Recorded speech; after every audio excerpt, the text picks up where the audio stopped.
Alright, so now then, we are here, December 1st, back at it with the premiere of the third season of Raising Kanan. So just shut the lights off, and there go my girl RAQ. Last season was a little bit touch and go. Let's see how it's looking this season. She was kind of doing some foul things and moving kind of crazy last year, so, let's see what she's up to and if she can get things worked out with Kanan.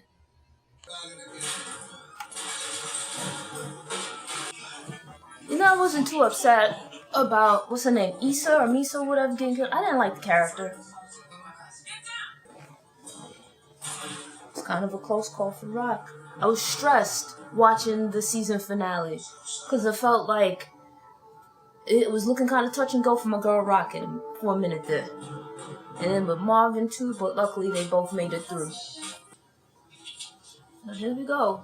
Duct tape, bro. Duct tape. But at least we know Marvin's alright. There you go, my girl RAQ. Lulu.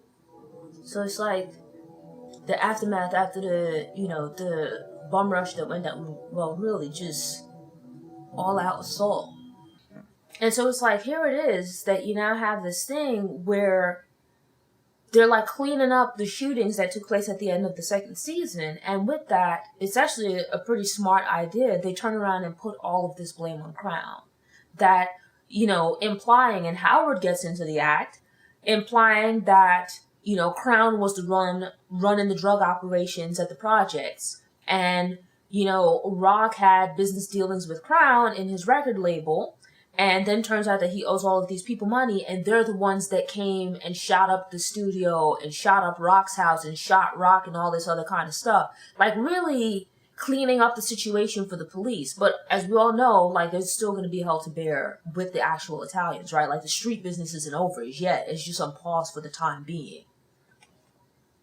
And it's like it goes back to this thing again from the first season, which is something that I like, where it's like you see them, they'll drop a thread from the first season, pick it up in the second, and then have it continue on into the third.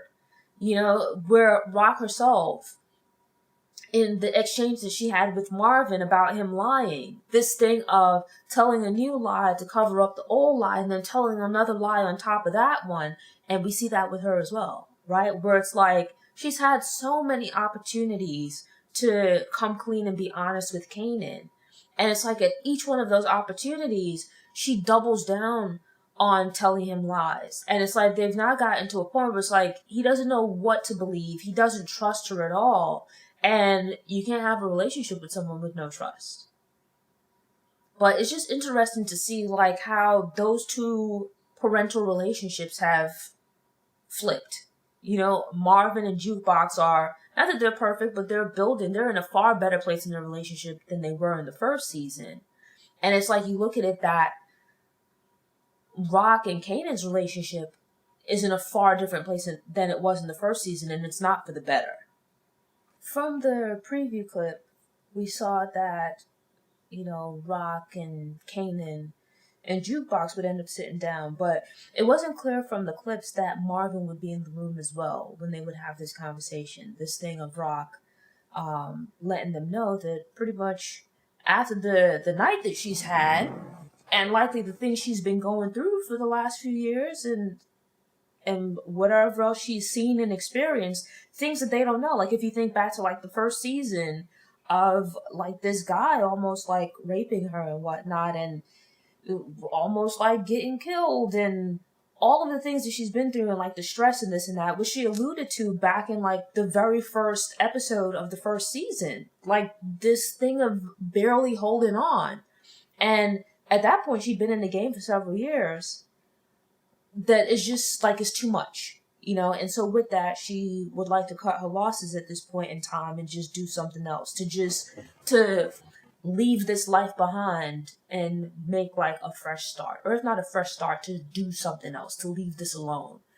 But it's kind of like this thing of, and I think Kanan makes a good point of,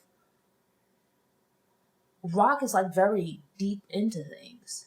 And some of the things that she's done, it's going to be difficult, if not near to impossible, for you to correct those wrongs or even just to get away from them, right? Because as we see, things from her past keep coming back up.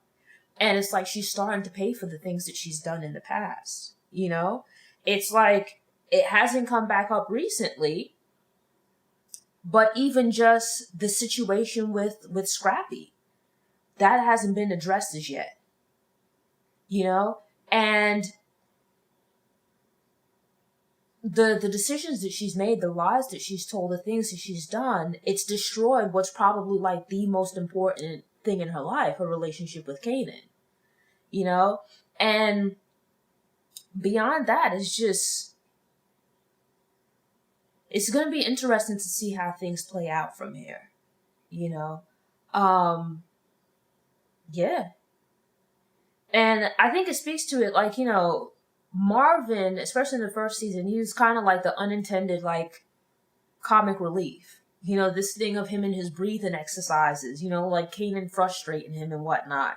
But then sitting down, and when, you know, Jukebox goes outside to try to talk to Kanan and whatnot, RAQ finally breaking down and telling Marvin the truth about who Kanan's father is, has become to realize that up to this point, him and certainly Lulu, up to this point, have thought that Defcon was Kanan's dad. You know, and now finding out that not just that he isn't Kanan's father, but this police officer who's caused so much problems for them is actually Kanan's father. Which, and it's like the different implications of Kanan would be in problems, RAQ would be in problems if most people found out. But then also, as they sit down, Marvin and Lulu, and start to think about things that have happened, what that's going to mean for their relationship with her. Like, she's going to end up, instead of being like the queen pin, she's looking like she's going to end up being like the man on the outside. You know, like Marvin, I guess looking at it as a sense of loyalty, like that's still his sister, you know, won't tell anyone, at least at this moment, or anything like that. But how does that, or does it figure into him having gone to prison in the past? You know, what impact, or how has that affected the rest of them? You know, we're now having this information. It might change their outlook or the way that they perceive situations in the past. It's going to be interesting to see. Thanks for tuning in. To ensure you don't miss any episodes, subscribe to the channel, click the notification bell, and check out my movie review playlist.